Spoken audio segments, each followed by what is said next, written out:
Deathworld by Harry Harrison. Illustrations by H.R. Van Dongen. Read by Gerald Frost. Copyright details in the description. Some planet in the galaxy must, by definition, be the toughest, meanest, nastiest of all. If Pyrrhus wasn't it, it was an awfully good approximation. Jason Denault sprawled in soft luxury on the couch, a large frosty stein held limply in one hand. In his other hand rested on a pillow, casually. The gun behind the pillow was within easy reach of his fingers. In his line of work, he never took chances. It was all highly suspicious. Jason didn't know a soul on this planet, yet the card had been sent by the service tube from the hotel desk, and it read, Kirk Pyrrhus would like to see Jason Denault. Blunt and to the point, he signaled the desk to send the man up, and then lowered his fingers a bit until they brushed the butt of the gun. The door slid open, and his visitor stepped in. A retired wrestler was Jason's first thought. Kirk Pyrrhus was a gray-haired rock of a man. His body seemed to be chiseled out of flat slabs of muscle. Then Jason saw the gun strapped inside the other man's forearm, and let his fingers drop casually behind his pillow. I'd appreciate it, Jason said, if you'd take off your gun while you're here. The other man stopped and scowled at the gun as if he was seeing it for the first time. No, I never take it off. He seemed mildly annoyed by the suggestion. Jason had his fingers on his own gun and said, I'm afraid I have to insist. I always feel a little bit uncomfortable around people who wear guns. He kept talking to distract the attention while he pulled out his gun, fast and smooth. He could have been doing it in slow motion for all the difference it made. Kirk Pyrrhus stood rock still while the gun came out, while it swung in his direction. Not until the very last instant did Kirk act, and when he did, the motion wasn't even visible. First the gun was in the holster, and then it was aimed between Jason's eyes. It was an ugly, heavy weapon with a pitted orifice that showed plenty of use. And Jason knew that if he swung his own weapon a fraction of an inch more, that he would be dead. He dropped his arm carefully, and Kirk flipped his own gun back into the holster with the same ease he had drawn it. Now, said the stranger, if we're through playing games, let's get down to business. I have a proposition for you. Jason downed a large mouthful of the mug to bridle his temper. He was fast with a gun.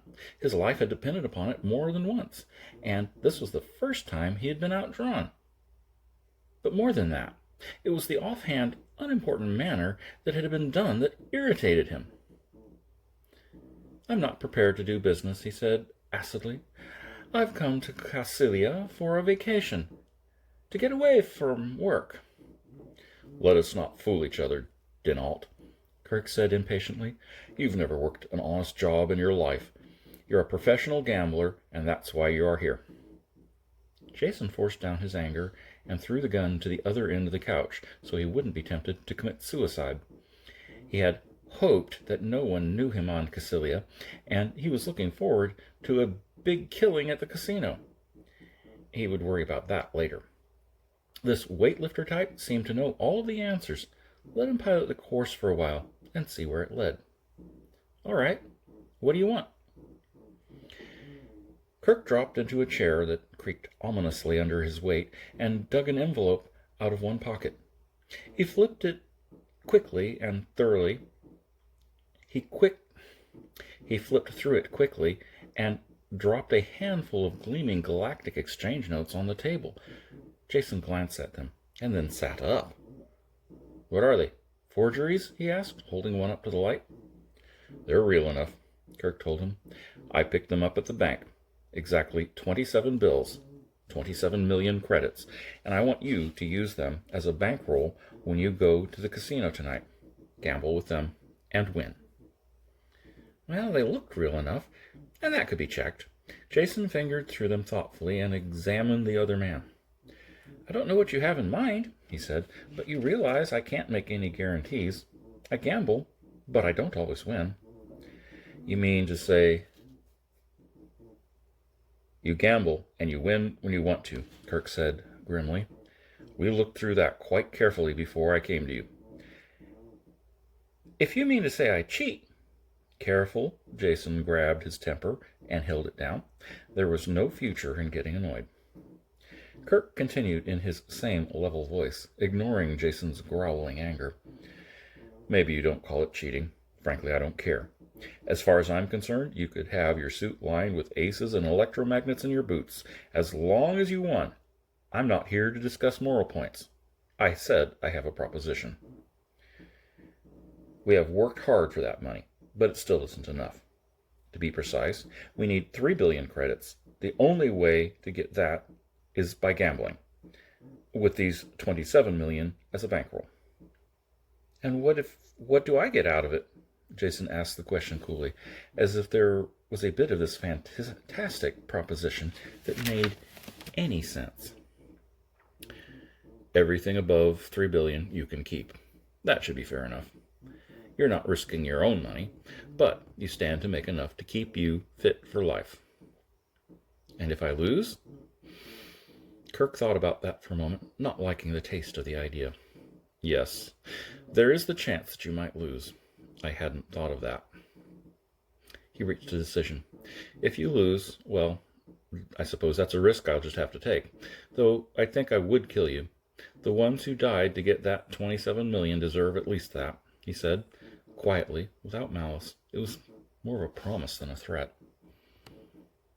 Stamping to his feet, Jason refilled his stein and offered one to Kirk, who took it with a nod of thanks. He paced back and forth, unable to sit.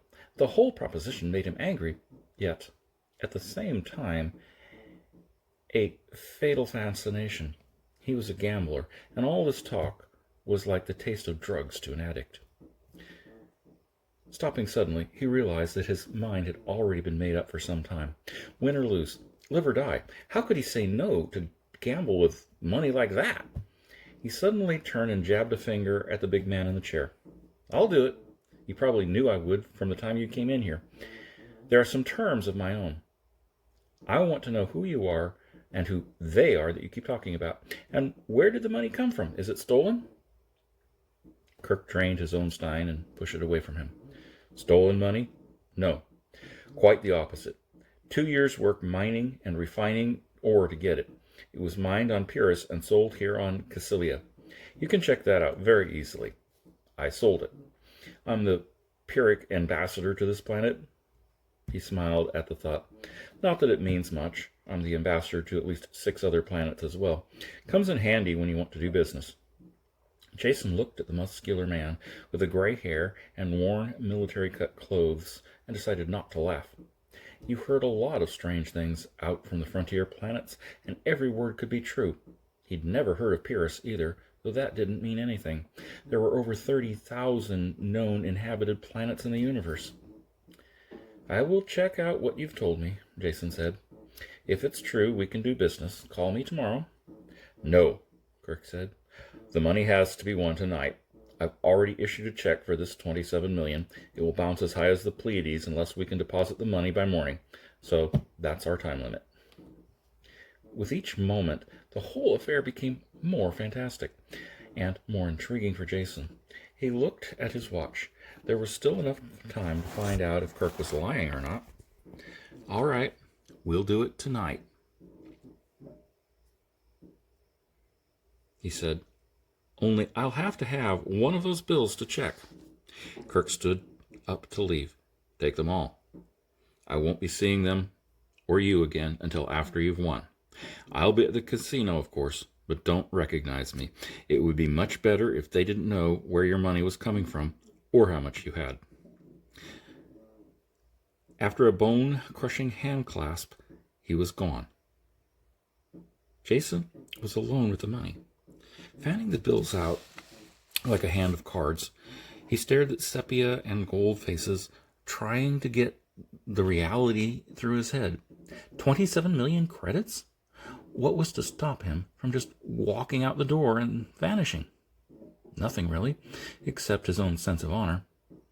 Kirk Pierce, the man with the same last name as the planet he came from, was either the universe's biggest fool or he knew exactly what he was doing. From the way the interview had gone, the latter seemed the better bet. "He knows I'd much rather gamble with this money than steal it," he said wryly. Slipping a small gun into his waistband, he pocketed the money and went out. Chapter 2. The robot bank teller just pinged with electronic shock when he presented one of the bills and flashed a panel that directed him to see the Vice President Wayne. Wayne was a smooth character who boggled his eyes and lost some of his tan when he saw the sheaf of bills. You wish to deposit these with us?" he asked, with fingers unconsciously stroking the bills. "Not today," Jason said. "They were paid to me as a debt.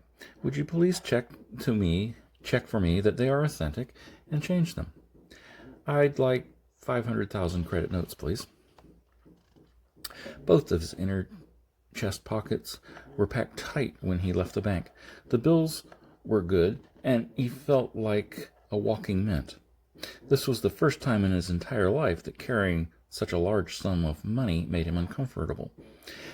Waving to a passing helicab, he went directly to the casino, where he knew he would be safe for a while. Cassilia Casino was the play spot for the nearby cluster of systems. It was the first time Jason had seen it, though he knew its type well. He had spent most of his adult life in casinos like this, but on other worlds. The decor was different, but they were always the same. Gambling and socialites in public, and behind the scenes, all the private vice you could afford. Theoretically, no-limit games, but that was only true up to a certain point. When the house was really hurt, the honest games stopped being honest and square, and the big winner had to watch his step very carefully. Those were the odds that Jason Denault had played for against countless times before. He was wary, but not very concerned. The dining room was almost empty, and the major domo quickly rushed to the side and relaxed. The major domo quickly rushed to the side of the relaxed stranger in the richly cut clothes. Jason was lean and dark, looking more like the bored scion of some rich family than a professional gambler. This appearance was important, and he cultivated it. The cuisine looked good, and the wine cellar turned out to be wonderful. He had a professional talk with a sommelier while waiting for the soup, and then he settled down to enjoy his meal. He ate leisurely, and then left the large dining room. Watching the entertainment over a long cigar killed more time. When he finally went to the gambling rooms, they were filled and active. Moving slowly around the room, he dropped a few thousand credits. He scarcely noticed how he played, giving more attention to the feel of the games. They all played honest, and none of the equipment was rigged. That could change very quickly, he knew. Usually it wasn't necessary. House percentage was enough to assure a profit. Once he saw Kirk out of the corner of his eyes, but he paid him no attention. The ambassador was losing small sums steadily at 7 and silver and seemed to be impatient, probably waiting for Jason to begin playing seriously. He smiled and strolled on slowly. Jason settled on a dice table, as he usually did. It was the surest way to make small winnings, and if I feel it tonight, I can clean this casino out. That was his secret, the power that won for him steadily, and every once in a while it enabled him to make a killing and move on quickly before the hired thugs came to get the money back. The dice reached him, and he threw and ate the hard way. Betting was light, and he didn't push himself, just kept away from the sevens. He made the point and passed a natural. Then he crapped out, and the dice moved on. Sitting there, making small automatic bets, while the dice went around the table, he thought about the power. Funny, after all these years of work, we still don't know much about Psi. They can train people in it a bit, improve skills a bit, but that's about all. He was feeling strong tonight. He knew the money in his pocket gave him the extra lift that sometimes helped him break through. With his eyes half closed, he picked up the dice and let his mind gently caress the pattern of sunken dots. Then they shot out of his hand, and he stared at a 7. It was there, stronger than he had felt it for years. The stiff weight of those million credit notes had done it.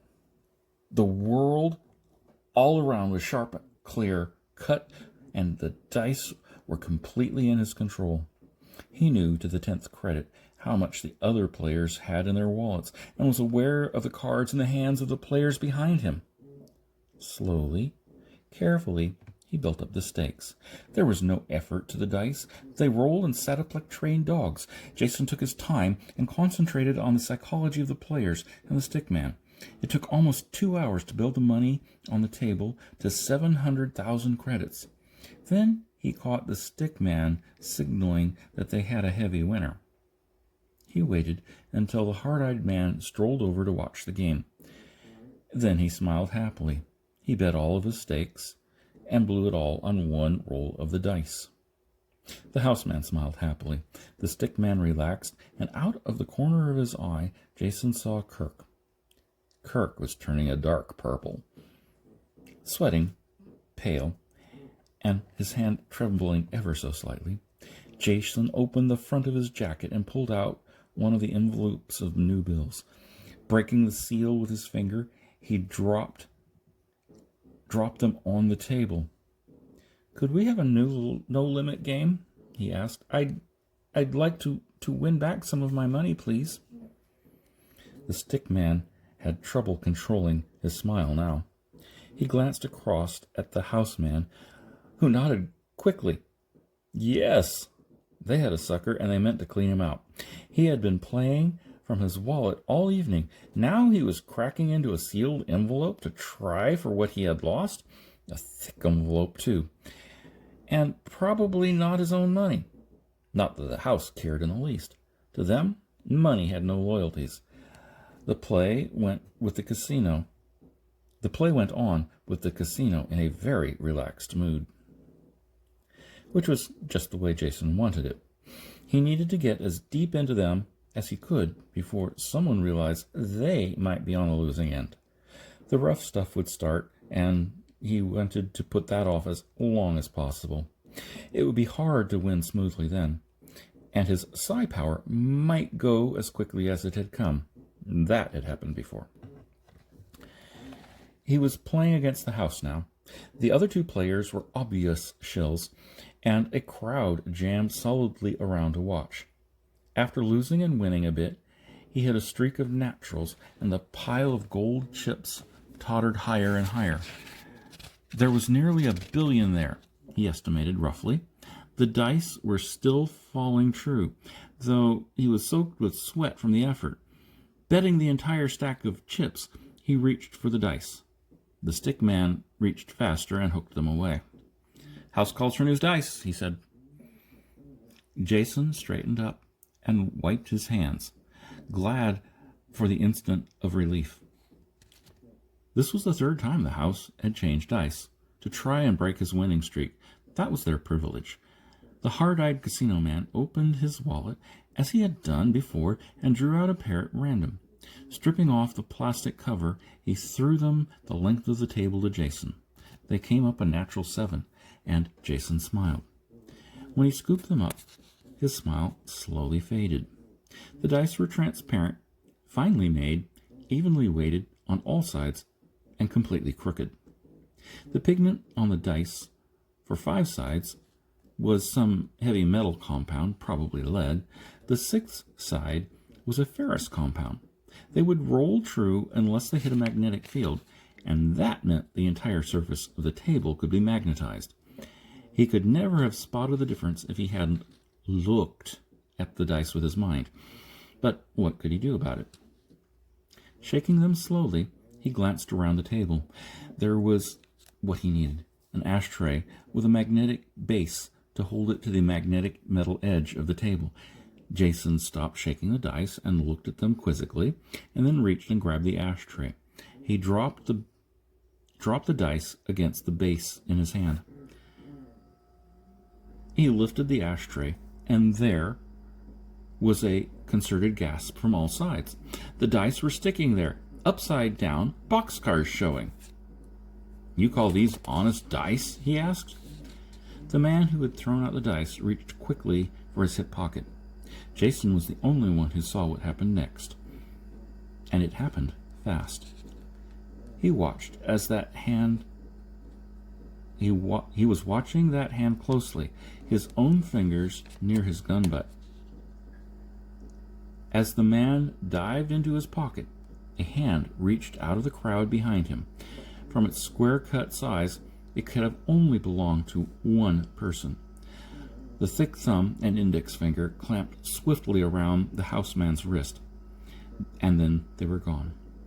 The man screamed shrilly and held up his arm. The hand dangled limp as a glove with the broken bones in the wrist.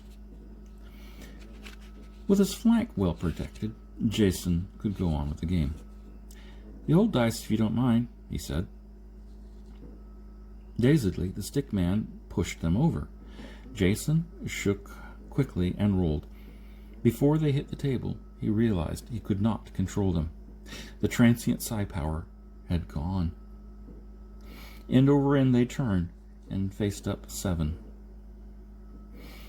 Counting the chips as they were pushed over to him, he added up a bit under 2 billion credits. They would be winning that much if he left the game now, but it wasn't the 3 billion that Kirk needed. Well, it would have to be enough. As he reached for the chips, he caught Kirk's eye across the table, and the other man shook his head in a steady no. "Let it ride," Jason said wearily. "One more roll." He breathed on the dice. He polished them on his cuff and wondered how he had ever gotten into this spot. Billions riding on a pair of dice. That was as much as the annual income of some small planets. The only reason there could be stakes like that was because the planetary government had a stake at the casino. He shook as long as he could, reaching for the control that simply wasn't there. Then he let fly. Everyone else in the casino had stopped, and people were standing on tables and chairs to watch him. There wasn't a sound from the large crowd. The dice bounced back from the board with a clatter loud in the silence and tumbled over each other. A 5 and a 1. 6. He still had to make his point. Scooping up the dice, Jason talked to them, mumbled the ancient oaths that brought luck, and threw again. It took 5 throws before he made his 6. The crowd echoed his sigh, and their voices rose quickly. He wanted to stop, to take a deep breath, but he knew he could not. Winning the money was only part of the job. They now had to get away with it, and it had to look casual. A waiter was passing with a tray of drinks. Jason stopped him and tucked a 100-credit note in his pocket. "Drinks are on me," he shouted, while he pried the tray out of the waiter's hand. Well-wishers cleared the glasses quickly, and Jason piled the chips onto the tray. They more than loaded it, but Kirk appeared at that moment with a second tray. "I'll be glad to help you, sir, if you will permit me," he said. Jason looked at him and laughed permission.